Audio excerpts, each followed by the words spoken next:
Are you looking for an iron farm, raid farm, and trading hall combo in Minecraft Bedrock Edition?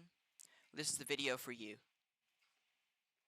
This design is compact, cheap, and efficient enough for you to build within days of starting your new Minecraft world. The blocks that you will see me use most in this tutorial are smooth stone, glass, and leaves. The smooth stone and glass can be replaced with most other building blocks in the game, but for the sake of this tutorial, I will be using them to create a contrast to make it easier for you to see. The leaf blocks, however, must be leaves. If they are not leaves, then the raids will escape your farm and likely result in your death. The first step is to build a 100 block tall pillar out of solid blocks, with ladders on the side. This will make it easier for you to get up and down from your farm. The reason that this farm needs to be so high off the ground is to prevent raids from spawning on surrounding terrain. After you've reached the necessary height, place leaf blocks in this shape. These leaf blocks will be the floor for your trading area. After that step is complete, place temporary blocks in all of these positions. These blocks are unimportant to the completed build and will be shortly removed. However, they are required to place blocks off of. Now, place blocks in all of these positions. These blocks will make up the chamber our villager will stay in. You may now remove your temporary block. Repeat this for all other temporary blocks. The corner villager chambers will share walls, as will the sides. Next, place trapdoors on these blocks. It is now time to add the villagers to your farm. This will likely be the hardest part of building this farm, as the villagers rarely cooperate. You can add either 10 or 20 villagers depending on the amount of time and resources you are willing to spend transporting them. Since I am in creative mode, I will be using villager spawn eggs. However, as you are likely in survival mode, you should use boats or minecarts.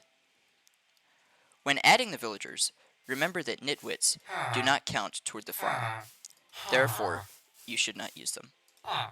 The next step is to come to your ladder and place an oak trapdoor, then a double chest like this, and a hopper facing into that chest. You can have a hopper facing into a chest by crouching and placing the hopper on that chest. Do the same thing with the campfire, but this time on top of the hopper. If you were not crouching, it would only open up the hopper's UI.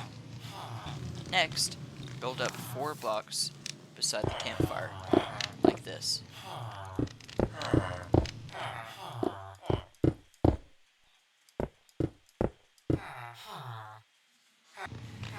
Then, place temporary blocks in all these locations.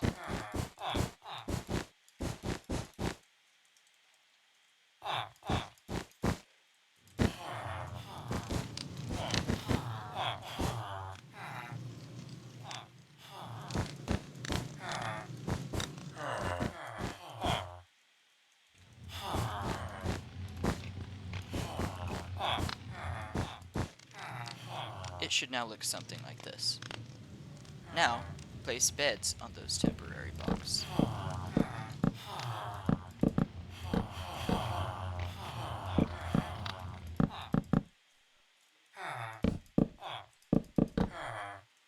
You can now remove the temporary blocks.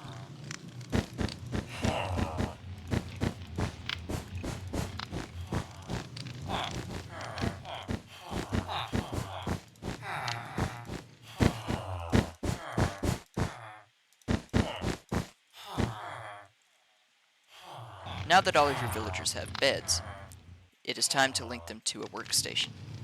The best workstations you can use in an iron farm are blast furnaces, smithing tables, smokers, fletching tables, cartography tables, and the loom. This is because they are full blocks, meaning that it is impossible for the villagers to glitch through them, and they will also allow the villagers to work during thunderstorms. The lectern is also a good candidate because this farm is also a trading hall. However, be careful using too many of these, as it is possible that due to the lectern's modeling, a villager could glitch through and break your farm. Now, I wish it were as simple as placing a job block and that villager accepting it, but instead, some other villager will take it. If you break that job block and put it close to that villager, it'll still take it. Because the way Minecraft decides which villager gets a job is through a random but predetermined order of who gets a job first. But if I now place down another block, that villager gets it. I can even swap job blocks, and this villager still gets it. These villagers must be next to their own job block, otherwise they will be unable to work, and thus will not count toward the iron farm's efficiency.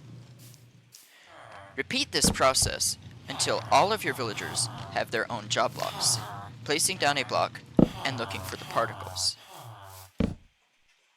Now that your villagers have jobs and beds, it will only be one Minecraft day before they start trying to spawn in iron golems. So, it is now time to place in the spawning platform. Go to the center of your farm and place 8 blocks in each direction. Now, fill in this area. As you can tell, the farm is nearing its completion. The next step is to build the walls and complete the spawning platform. Place a solid block in each one of the 4 corners of the spawning platform. Then, for the wall, build up 4 blocks surrounding the corner blocks. Extend this 4-block high wall by 1 more block on each side.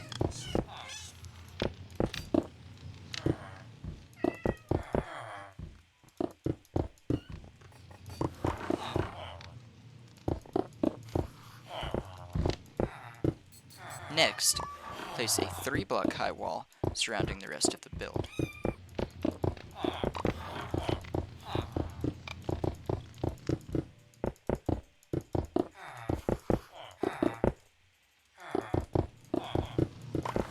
With the wall complete, it's time to add the water. Add a bucket of water on top of each one of these corner blocks. And then, skipping this block, start adding water. So do not add a bucket there. Start here and go until here. Repeat for all 4 sides. Now it's time to place the lava that will be used to kill all iron golems and ravagers in the farm. Place 2 temporary blocks up like this. Place an oak fence gate here and one here. As you can see, we already have an iron golem there. Break these 2 blocks and quickly place another one there, which I was unable to do. But since we installed that fence gate there, we can now kill this iron golem with lava.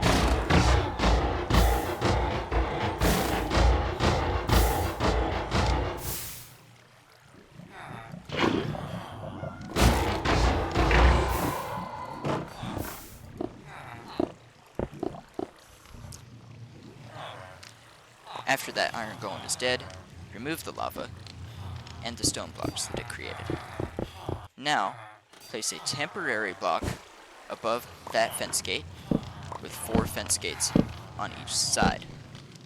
You may place a permanent block above that temporary block and place a lava bucket inside.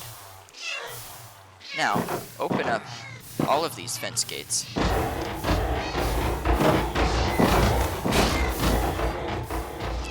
and your farm is now working. Next is the spawn protection required to use the raid farm ability. Place oak leaves on all top exposed blocks.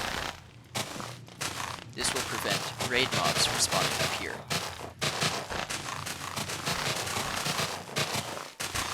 You will also need to spawn-proof the lower level.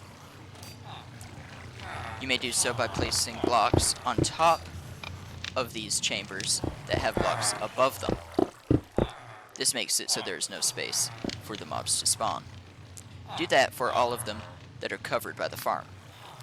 For the others that are partially covered, then place oak leaves, or alternatively, build up to the wall layer. When spawn proofing, don't forget to spawn proof this block here. After you have finished spawn proofing everything, your farm is now complete. Congratulations. The iron farm portion should be constantly working.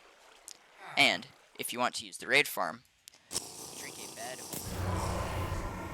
omen. This will give you raid omen. After this timer finishes ticking down, it will start a raid. As you can see, the raid is starting. Most of the mobs will be killed by that lava.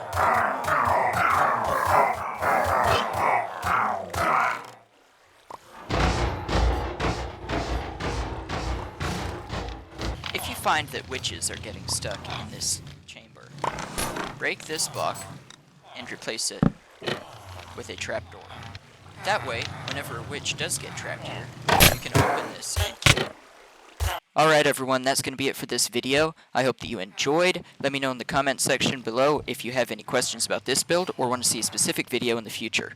Thanks for watching. Bye.